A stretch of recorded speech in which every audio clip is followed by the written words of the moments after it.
Hello বন্ধুরা, কেমন আছো তোমরা? এই যে আজ আমি আমার দিদি বাড়িতে আসছি। দেখো, দিদি আমাদের খেতে দিয়েছে। দিদি দেখো কত কিছু রান্না করেছো।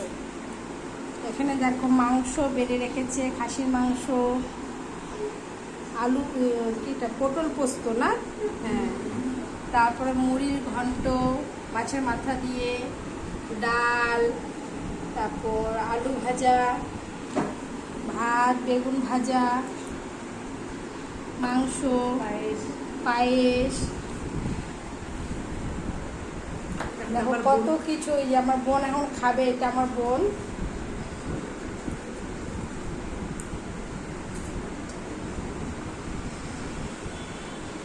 এই যে আমার দিদি।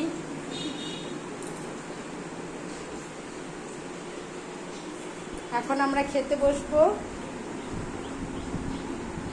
তো আজকের মতো রাখছি, কাল আবার নতুন ব্লকের সাথে দেখা হবে।